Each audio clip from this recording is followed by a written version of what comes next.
Hello everyone, and welcome to episode 54 of the WMMA 5 series here on the channel, as we are just, I think, 2 weeks away from where we started this series last year. I think we started March 3rd or March 2nd, I want to say, as, man, it's just been a actually, I think it was March 1st, because I think it was a Monday. Yeah, it should have been March 1st, so yeah, we are, a week away from our fucking anniversary, our 1 year anniversary starting this thing. 6 years later, still going strong, as we got our American Bushido 10 card here. As we're going to look at the mail, of course, before we run the show. As it should be a pretty short week. You have 15 pieces of mail, as Matt Serra joined AMC Pinkerton, Patrick Cote, Donghyun Kim, and then Nobuhiro Obaya extended his deal. We signed Drew Fickett. Drew Fickett has been a part, I believe, he's been a part of UFC. Yes, as he has been. He's won a couple of fights. He's on a 5-fight win streak. He's lost to Sean Pearson, though, I think. But he did beat Joe Scarlo. And he's beaten Mike Quick Swick. A couple of big names beaten, and Chris Lytle, another name he's beaten. But he's going to do pretty well for himself, I think, in the welterweight division. I don't know where he's going to be ranked right out of the gate. I'm assuming it's going to be just outside the top 10. We shall see. We extended, obviously, Chuck Liddell and Anderson Silva. We joined as John Fitch left the pit. We extended Scott Hines and Jason Van Flue. John Fitch joining the Minnesota Martial Arts Academy. We extended Tim Silva. Volkan retired, which was just wild after he's been 44 with 17, 16, and 1 no contest. Was 1-5 in Pride. So he hangs it up. Rodrigo Hus extended his deal, and he extended Gabriel Gonzaga. So just really mainly just extensions for the most part. And now let's run the show here as a non-title main event for the American Bushido 10 card is Ron Fairclough taking on Frank Shamrock.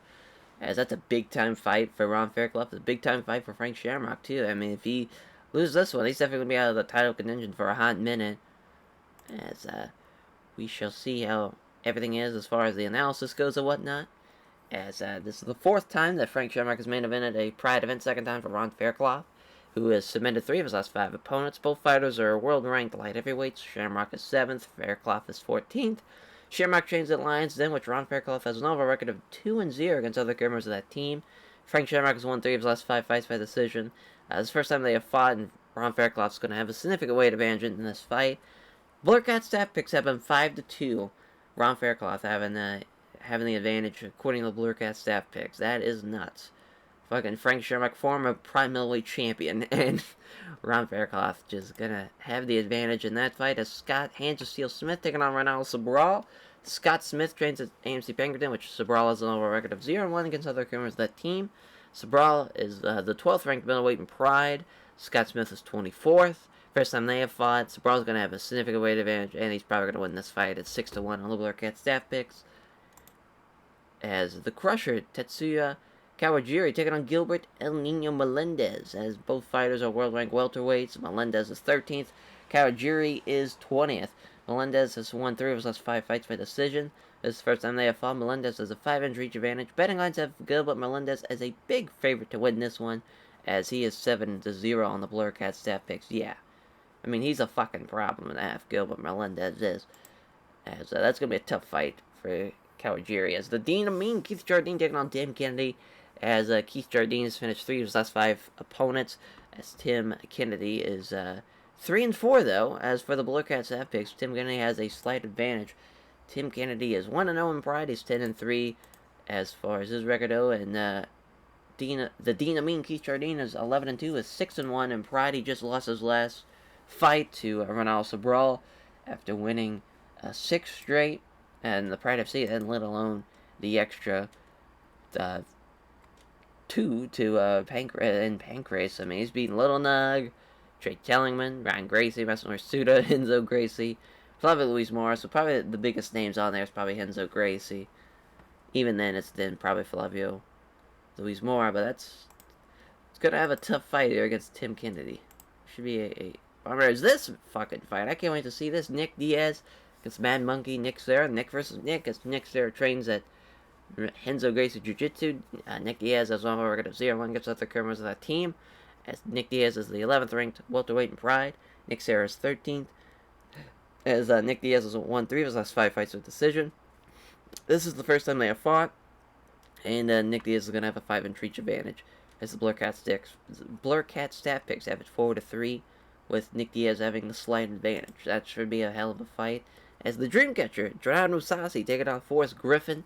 Forrest Griffin's won 3 of his last 5 fights by decision, the first time they have fought, and Forrest Griffin's going to have a significant weight advantage in the fight. 4-3 on the Blurcat stat picks. Forrest Griffin having a slight advantage. As I hit close instead of next. As no more analysis there. As our first prelim fight is Alexander Emelianenko taking on Daniel Puder. 4-3 is Alexander Emelianenko. 1-3 is Daniel Puder. As Sambo boxing, wrestling style, no teams for both men of -420 for Alexander Emelianenko on the betting lines. As yeah, this is going to be a tough fight for Daniel Puder. That is for sure. Herb Dean's our referee, our judges. Roar for the crowd as Daniel Puder enters. He's from around here. Here we go. A jab is wide from Emelianenko, but he scores with the right cross. Puder shoots in for the takedown. Stops the takedown with a great sprawl. Steps away safely. Throws a quick punch. Doesn't hit, though. Puder comes in, grabs Emelianenko in the clinch. Trying to take him down. He can't take him down. Trying for it again. He still can't get it. As there's a knee strike to the body there from Emelianenko. As he out-wrestles Emelianenko. Takes control of the grapple. Finally gets that takedown. He's got the takedown. He's got his back now. As actually Alexander Emelianenko is on his back now, rather, as fouls off a handful of punches, easily being blocked with gloves.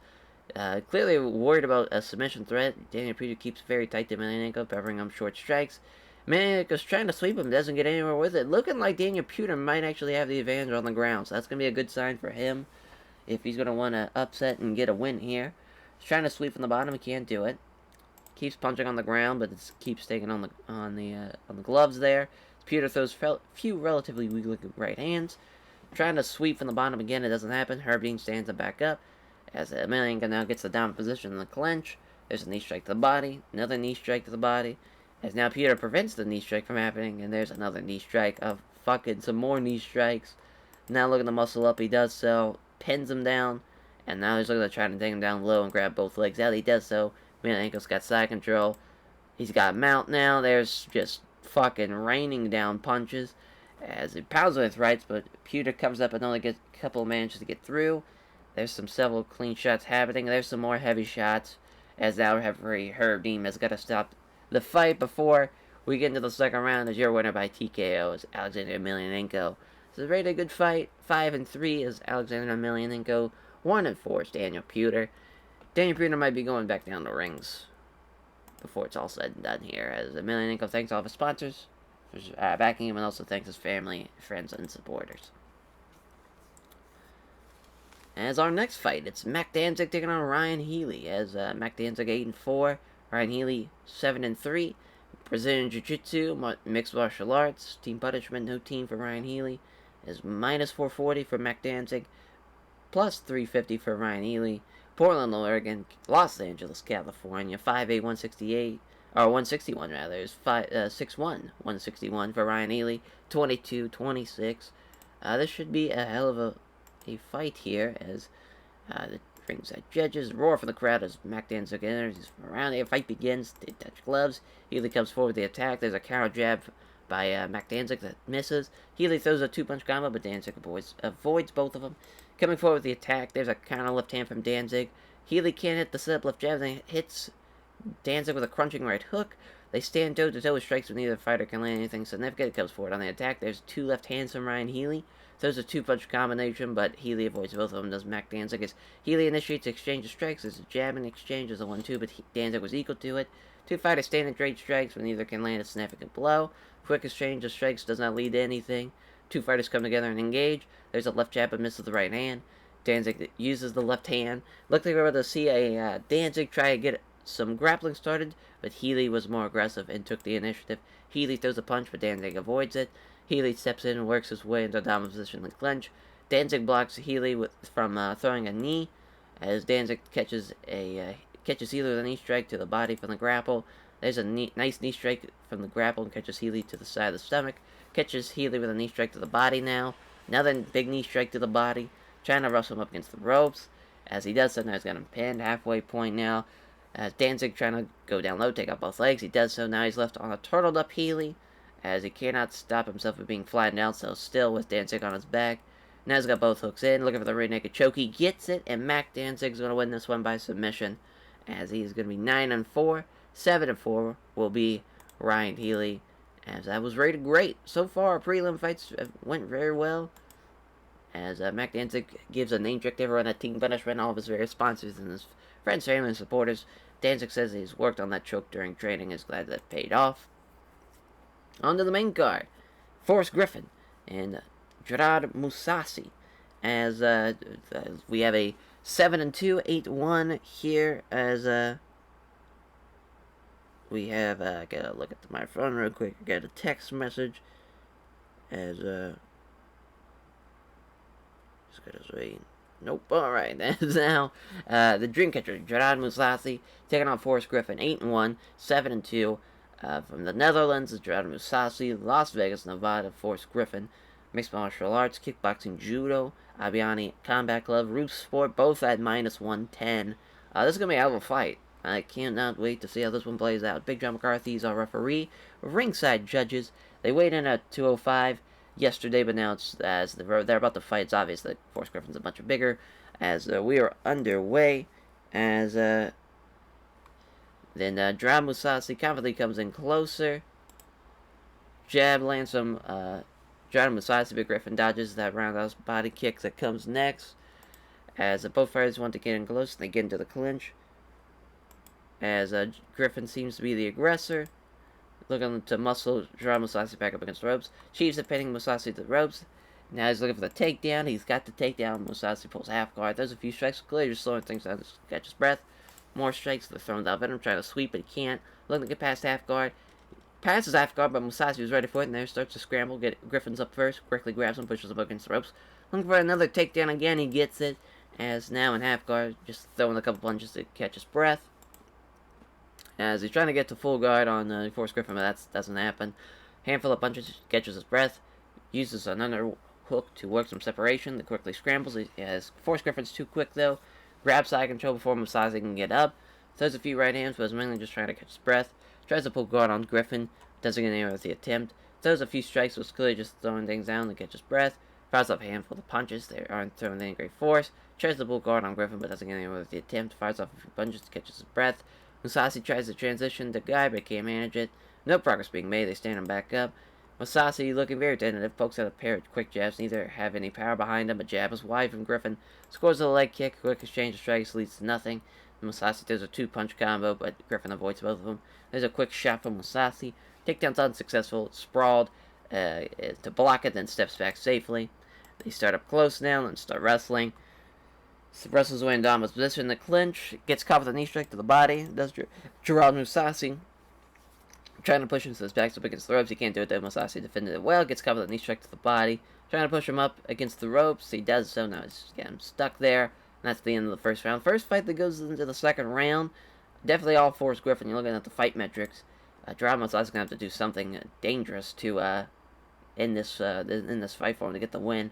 He's got some nasty red marks around the rib area as a testament to the shots he's endured tonight. Second round begins. Mousasi fails to land and he strikes a combo that ended with a attempted head kick. Even worse, Griffin manages to catch that last kick, looking for the takedown. It's unsuccessful to complete it as Griffin just pushes him up against the ropes. Now he's looking for that takedown, managing to secure a leg, leaving Mousasi left hopping on one foot. He gets the takedown as he pulls the leg down to the mat. He's got side control out of it. Throws a few strikes, just keeps, just trying not to get blown up here, trying to move to guard, but Griffin doesn't allow it. Looking for the arm triangle. Mousasi blocks it, blocks an attempt to transition to guard. Does Forrest Griffin throws a few strikes without venom, trying to move to guard, but again, Griffin doesn't allow it. Looking for no armbar, fights off the armbar, attempt, blocks the attempt to pull guard. He's standing back up with a minute 20 left as he lands a left jab, but Griffin avoids the big right. There's a minute left. Starting to slow down, touch perhaps conserving low energy. Can't score the step strikes. There's the right cross, though, and he's cut him on that one. There's a cut underneath his eye. Steps in, looking to unleash. Maybe he can get a knockdown here at the very end of the fight. Looks everybody to see a shot from Griffin, but Mousasi was more aggressive. As he connects with the jab, but Griffin avoids the big right. A jab is wide from Mousasi, then hits Griffin with the straight right, and that's the end of the fight. Damn, Gerard Mousasi could have done that throughout the entire fight. He probably would have done a lot better for himself. Finally, towards the end of the fight, he was starting to land some heavy shots. It's a close one, but still, Forrest Griffin won that round as well. So you're winning a unanimous decision, Forrest Griffin. That's going to be 9-1. 7-3 is Gerard Musasi. Forrest Griffin gives a name check to everyone. At Roof Sport, all of his various sponsors is all of his friends, family, and supporters. He says that he's going to celebrate his win by heading to a local club for a victory, and everyone's invited. It's no doubt that Forrest Griffin benefits from being interviewed. He knows the value of building a name. So now we got Nick Diaz versus Mad Monkey Nick Serra. 11-5, 9-3, both at -110 on the betting lines. Hinzo Gracie Jiu-Jitsu, no team for Nick Diaz. Jiu-Jitsu boxing as Stockton, California, East Meadow, New York. Both men at 6'1", 183 for Nick Diaz, 5'9", 183. So Nick Diaz is going to have the reach advantage. 22 years old, 27 years old. So Herb Dean's our referee, our judges. Roar from the crowd as Nick Diaz enters. He's from around here. Here we go. They touch gloves. Diaz comes in looking to strike. Looked they were about to see a shot from Serra, but Diaz was more aggressive and took the initiative. Moves in behind 4 quick punches, all of them landing, then hits Serra with a straight left. Serra comes in looking for the takedown. He couldn't complete the single leg, but he does end up standing, holding a leg while Diaz hops in place. Looking to drive him up against the ropes. He does so. Now he's looking to trip takedown by sweeping the leg. He does so. There, he can do nothing but pull guard on that one. Now Serra's trying to work to get past the guard. Passes guard, but immediately loses the control. Momentarily, a scramble begins as Diaz ends up in side control. So he's on top now in side control. Nick Serra's in a lot of trouble as trying to pull guard on Diaz, but doesn't get in with the attempt. There's a couple of punches, but he's just trying to catch his breath. Tries to move to guard, but Diaz doesn't allow it. There's a few strikes that are without venom. Blocks Serra as he tries to transition to guard. Fires off a handful of punches, each easily being blocked with gloves. Throws a few weak-looking punches, decides his next move. Serra tries to move to guard, but Diaz doesn't allow it. Tries to pound on Serra, but all the blows are commonly dealt with. As he tries to transition to guard, but he can't manage it. No progress being made. The referee stands back up. Halfway point now. Comes in looking to strike. Does Nick Diaz may have been setting up to shoot, but Diaz aggressively took the initiative. Comes in fast with 4 quick punches, landing 2 of them, and then his big left hand follows up, misses. Serra shoots him for the takedown. It's successful. It's a single leg that leaves Diaz in guard. That's his second takedown of the fight. Begins trying to pass guard to get better position, but again he loses out in the scramble as now he's back on his back. As Nick Diaz fires off a handful of punches, each being thrown without any great force. Uses an underhook to work some separation. The quickly tries to scramble, but there wasn't enough separation. As Diaz is able to catch him, secure side control. It throws a few weak-looking punches, decides his next move, tries to move to guard, but Diaz doesn't allow it. Diaz throws a few strikes, but is clearly slowing things down so he can catch his breath. Diaz blocks Serra as he tries to transition to guard. Inside control, Diaz throws a couple of punches designed to keep him guessing. Blocks his attempt to pull guard, pounds with strikes, but Serra doesn't jump at the strikes. Blocks his attempt to pull guard. Minute left now in this first round. Nick Diaz fires off a handful of punches, each not doing any undue damage. Serra tries to pull guard on Diaz, doesn't get in with the attempt. There's a handful of punches, does little in the way of damage. Tries to pull guard on Diaz, doesn't get in with the attempt, and that's the end of round 1. As now as we look at the fight metrics here. Oh, Nick Diaz, I didn't even have to really look at the fight metrics. You could just, all Nick Serra's done was the takedowns, and that's it.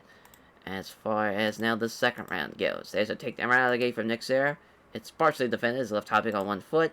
As he's trying to drive him up against the ropes, looking for that trip takedown. He does so. Now he's got side control of it. And there's some punches from Nick Serra. He blocks Diaz as he tries to transition the guard. There's some more shots, just trying to catch his breath. Blocks another one. Takes a moment to plan ahead with some right hands. Throws off a handful of punches. Blocks a attempt to pull guard. Fights off a few punches. Again, they're not throwing with any great force. Tries to move to guard as Nick Diaz, but Nick Serra doesn't allow. Nick Serra doing a great job in the second round. But I don't think it's going to be enough. As now they stand him back up to Herb Dean and 39 seconds left. As Diaz hits the right hand, but his big left hand misses. Looking for that takedown right out at the end of the round. He gets it. As, Nick Serra won that round for sure, but I don't think it's going to be enough as far as the fight in total. I think Diaz still won this one. As, wow, all 3 giving it to Nick Serra. What in the world happened there? I guess the takedowns gave him the edge. That's nuts. Wow. Wow. Nick Serra winning that one. As Nick Diaz, I thought he got robbed. That's just me, though. Maybe you all agree with the judges. I didn't think so. I thought Nick Diaz handily had control of that entire first round. That was just me. That's as the Man Monkey steals this one. American Bushido 10. 10 and 3 will be Nick Serra. 11 and 6 will be Nick Diaz. Nick Serra thanks everyone connected to Henzo Gracie for having him prepare for the fight, as sponsors for supporting him financially. Nick Serra gives a show of respect to his opponent. Got the Dean of Mean, Keith Jardine taking on Tim Kennedy as 10 and 3, 11 and 2. 6'2", 205 for Keith Jardine, 5'11", 205 for Tim Kennedy. As American Top Team, Minnesota Martial Arts Academy, plus 100 for Keith Jardine, minus 110 for Tim Kennedy. As mixed martial artist is Tim Kennedy. Guided Jiu-Jitsu for Keith Jardine, a referee Yves Levine. Albuquerque, New Mexico, San Luis, California. Our judges, Kennedy's fighting from our own crowd tonight. He's getting a big cheer as the enters. Fight begins. Jardine Kennedy, the setup left jab, he catches Kennedy with a right hook. Without taking too much damage, Kennedy gets in and looking to wrestle him up against the ropes. He does so. Now he's stuck there, and he's pretty much trapped there. Thanks to Tim Kennedy exerting complete control. 60 seconds goes by with a stalemate happening. Neither fighter begins to being able to improve their position or generate an advantage. Just still smothering him. Just weighing all that weight on him. What a boring fight this is turned into. Yves Levine decides the grappling against the ropes has gone on for too long. Brings him back to the center. Jardine was looking to get something going. Or actually, Kennedy looked like he was going to step in and grapple, but Jardine simply took the initiative first. Connects with two left hands.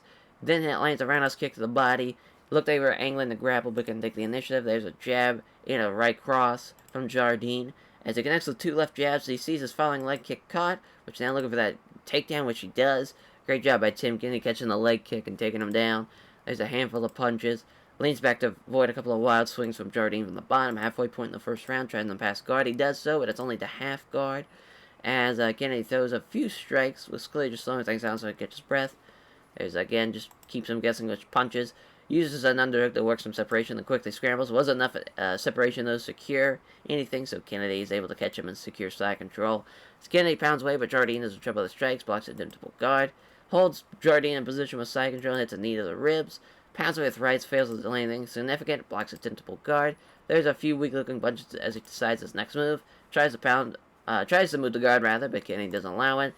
Tries to pound on Jardine, but none of the blows have any degree of power. Trying to move the guard, but Kennedy doesn't allow it. There's a few strikes without venom. Standing back up with 20 seconds left. Steps forward, willing to take a few shots if it gets close enough to wrestle. As he can't connect the step strikes, there's a hard low kick to the legs. Lands a left hand and another low kick to the legs to end out the round. As it's a close one. It's a close one, but I think Tim Kennedy has won that first round. We'll see what happens in the second round. If Keith Jardine could stand up for the next 5 minutes and really lay in a lot of shots, stuff all the takedowns, he could win this fight. As that jab hits home from Jardine, then scores with a roundhouse kick to the ribs. There's a left hand and a powerful leg kick. As Kennedy looked like they were about to step in and grapple, but Jardine simply took that initiative. As he fails to find home a jab and he lands the right hand. As coming forward is Tim Kennedy, willing to take a few shots if it means getting close enough to land, as there's a left jab and there's a vicious right hand that misses. As Kennedy seizes that chance, grabs him in the clinch, looking for the judo throw.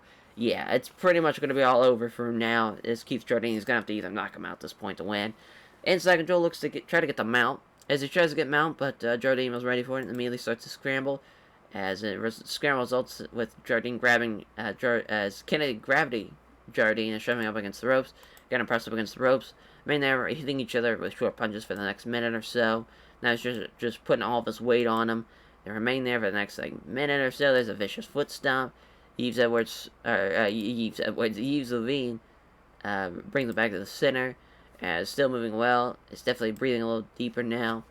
There's a jab and hits a slithering kick to the legs. There's Keith Jardine, a minute left. Can't connect with the jab. It hits the leg kick though. Gets a hold of Jardine without taking too much damage. Looking for another judo throw and another judo throw. Just rinse and repeat for Tim Kennedy as he's controlled against the ground, unable to shift him off of him. And that is your fight. As, yeah, if it was for the takedowns, I think it'd be even closer to where you can give a slight edge to the Jardine, but it ain't gonna happen.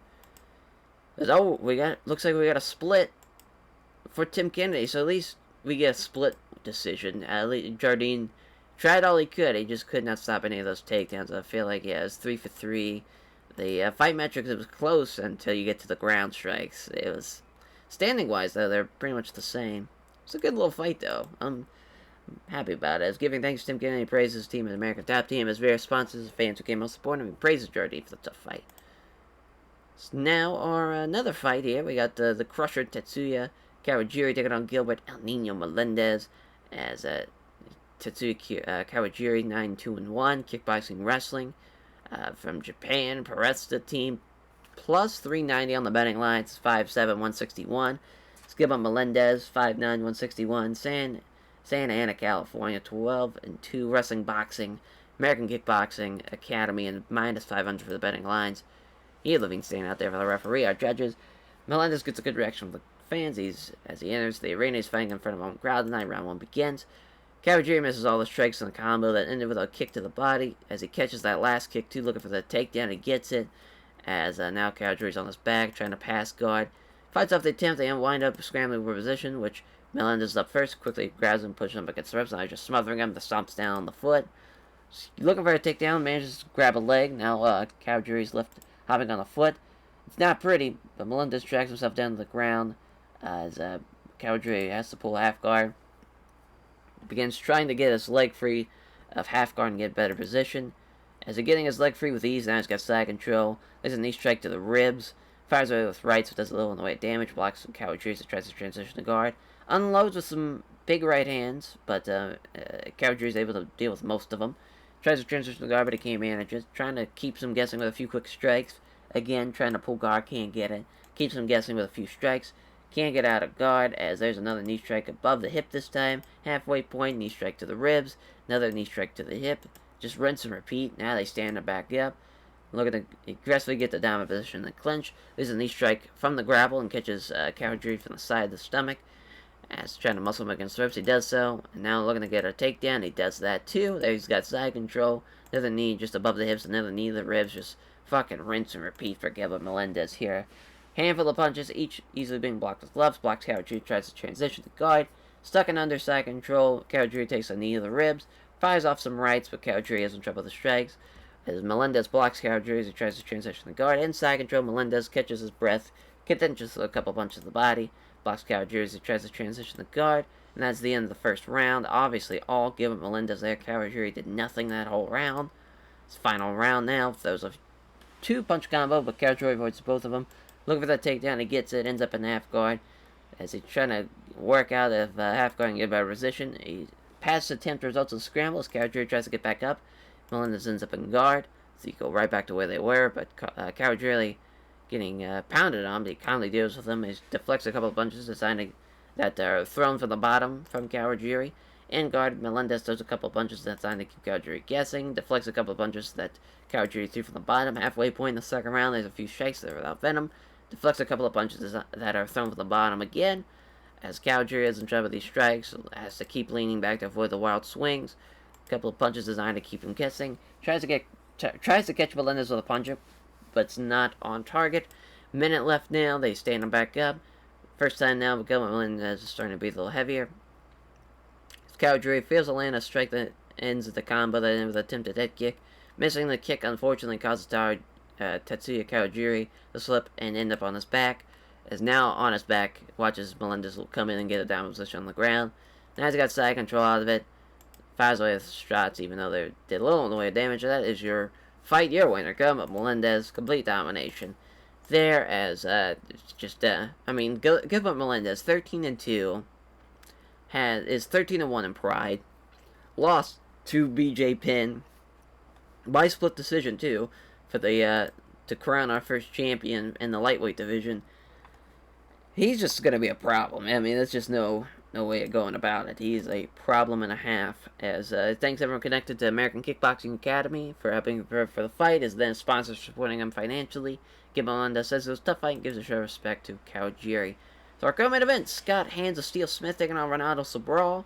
As Scott Smith, 10-3, Elk Grove, California, 6'205", wrestling background, AMC Penguin plus 160 on the betting lines. Against Ronaldo Sobral, 6'1", 205, 30 years old, Rio de Janeiro, Brazil, 17-6, Luta Livre, wrestling, and no team, and betting lines at minus 210. Herb Dean's our referee, our ringside judges. as we had a yawn as they both fighters came in at the same weight at yesterday's weigh-ins, but Sabral clearly has a significant weight advantage now. As about to fight in front of a home crowd, Scott Smith unsurprisingly gets a loud ovation from the crowd as he makes his entrance. Fight begins, they touch gloves, closing the distance, obviously looking to strike as Scott Smith hits a jab, but has no power behind his Sabral doesn't dribble his opponent with a triple punch combo. They start coming together with a clinch, they start wrestling. Scott Smith the aggressor, looking to muscle him against the ropes. He does so now. Sabral stuck with his back to the ropes, looking to take him down. He does so. He's got side control too, looking to get him out. He can't quite get the mount as he blocks Sabral's transition to guard. Pounds away and then unable to land many clean shots. Blocks the tentacle guard. Pounds away with punches. Can't land anything with any power. Tries to transition the guard but can't manage it. Fires away with punches. Does little in the way of damage. Tries to move the guard but Smith doesn't allow it. Pounds away on Sabral. Landing a few clean shots but not many. Sabral tries to transition the guard but can't manage it. Throws a few weak looking punches. Decides on his next move. Tries to transition the guard but again can't manage it. Inside control now looking to get mount. Doesn't let Smith get mount as he remains there in side control as he tries to transition the guard. Passes with rights. Does little away damage. Oh what came over me with all these yawns as we have Scott Smith blocks Sabral's transition the guard. Fires with punches, but Sabral doesn't take any undue damage. Tries to transition the guard, doesn't quite manage it. Smith pounds away with rights. Doesn't do much damage. Blocks the tentacle guard. Does a few strikes. Venom. Tries to transition the guard, but can't manage it. Pounds away on Sabral, but none of the blows are anything to great power. Blocks Sabral's transition the guard. Throws a few weak looking punches as he decides his next move. Tries to pull guard on Smith, but doesn't get anywhere with the attempt. Smith fires away with punches, but Sabral doesn't take any undue damage. Tries to move the guard, but Smith doesn't allow it. Lack of progress being made. Herd Dean stands back up with a minute left in the first round. Exchange of strikes, comes and goes without either fighter really landing anything significant. As Smith, who looks out of breath, clinches up. Can't keep control, and Sabral rests himself in a dominant position. That's the end of the first round. So Scott Smith, landing 61 strikes in that 10-minute round, definitely won the round, but at what cost? Because now he looks blown up. If Sabral can have a dominant second round where he can end up winning the fight, that would be a hell of a moment for Sabral to win. But so far, it's been all Scott Smith. As it looks like we might have an upset. At second round, Sabral comes in, apparently willing to risk taking some hits, if that means getting close up to grapple. As Smith lands a left hand, then scores the right cross. Blood is visible on Sabral. Strike looks to have opened up a nasty cut above the eye. Exchange of strikes happens right in the center of the ring, but nothing comes of it. Sabral lands a left jab and a big right to the body, fails to find the target. Sabral comes forward on the attack, manages a counter jab. Throws a two-punch combo, but Smith avoids both of them. Sabral comes in looking for a takedown. The great sprawl from Smith prevents the takedown, sets him up to punish Sabral with a hard knee strike. And he gets knocked down from that force of the blow. My God, Smith quickly pounces, looking to rain down punches on a stunned Sabral. And that is heavy shot after heavy shot. We might get a TKO as Sabral appears to go limp. As we have Scott Smith being pulled off of him. It is all over. Knee strike, knocking him out. As he gets knocked out with a TKO punch afterwards. I mean, that was just unbelievable job by Scott Smith. As that's a big-time win. Getting the win over Ronald Sabral in 2:21 of the second round, as 11-3 is Scott Smith, 17-7 will be Ronald Sabral. As my God, Scott Smith gives a name check to everyone at AMC Penguin, all of his various sponsors and all of his friends, family, and supporters, showing respect. Scott Smith praises Sabral for his skill and toughness. So now our main event, it is Ron Fairclough taking on Frank Shamrock, 16-4 for Ron Fairclough, who is 3-1 in Pride FC. His only loss came from his debut against Quentin Rampage Jackson. He has beaten Scott Smith, Rich Franklin, and Alex Stiebling. So some big names there that he has beaten, to where we have Frank Shamrock, former Pride middleweight champion of the world. He is 6-3 in Pride FC. He's beaten Ice Cold Igor. He's beaten Dan Anderson. He's beaten Alex Stiebling. So two men have that common thing, as they've beaten Alex Stiebling. Kind of wild that Frank Shamrock also beat Anderson Silva in his fucking Pride FC debut. But Frank Shamrock, Ron Fairclough, hybrid fighting is Ron Fairclough, 5'9", 205, 5'10", 205 for Frank Shamrock. Submission fighting, kickboxing, Greg Jackson's mixed martial arts, Lions Den, -110, +100.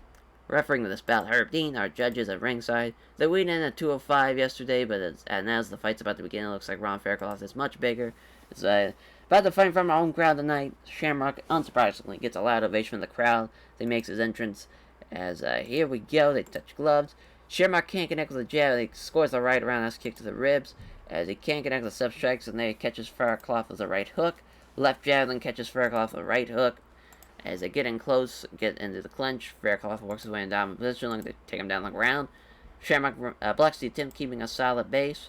As Faircloth tries to reap a leg with a sharp sweep in order to take him down the ground. An excellent outside leg trip sees Shamrock get thrown to the mat. As Shamrock gives up his back off the takedown. As Faircloth seems to be moving slowly toward a finish as he applies a very tight body triangle, looking for the rear naked choke. He gets it! He fucking taps him out in under 3 minutes. Ron Faircloth is a fucking problem in this middleweight division, as submitting himself there as a top contender. We might have to have Anderson Silva take on Ron Faircloth. That might be a fight we need to set up, as that's a big time win over Ron Faircloth choking out Frank Shamrock just under 3 minutes. Unbelievable main event. It's giving thanks. Ron Faircloth praises his team at Greg Jackson's Mixed Martial Arts. Is very responsive to fans who came out to support him. He says they worked on that choke during training, and he's glad that it paid off. As a 66 on the critical rating, commercial rating of 91. We had a great main event. Wild stuff there. I cannot believe he choked him out in just under 3 minutes. Just nuts. Fucking nuts. I can't believe it. Can't believe it. Unbelievable.